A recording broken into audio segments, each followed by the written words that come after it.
后来检调继续咧侦办强谍案，结果查到这个林国良涉嫌利用职权，甲中国透露到机密的资料。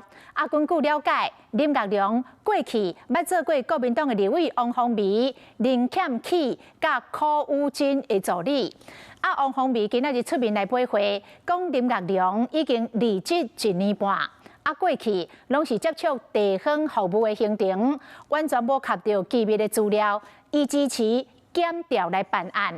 不过是民进党的立委甲口说，讲伊进前拢咧屁想别人，即摆这个回力标马上就断转来。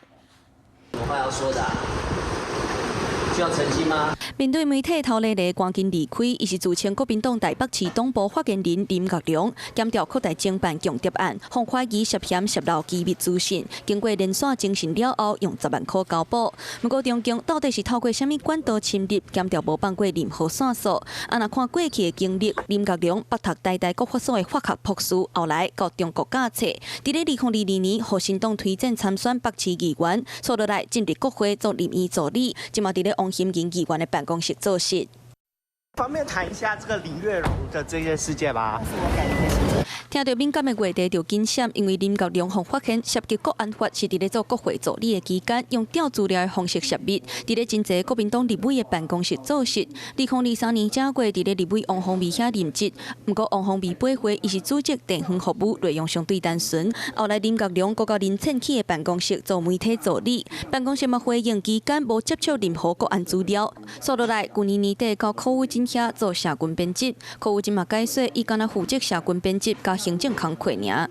林月荣确实担任过我的前助理，那他离职已1年半，他所负责的就是地方的行程、地方的服务。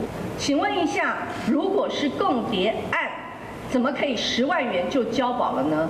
这不就叫做纵放吗？那林国良4月捌普文批评民进党讲反共，不过实际上是立共、红共甲作伙，甚至伫咧检调集团的前一日，上阵民进党立委沈碧荣批评家族利用中国经商，今嘛家己嘛涉入强谍案。这个回力镖真的是来得又急又快的，直接打在王宏威的脸上。当时呢，他还在讽刺民进党说：“小心匪谍就在你身边。”没错，王宏威、徐巧芯，匪谍就在你们身边。检调侦办强谍案，这个会是愈烧愈旺。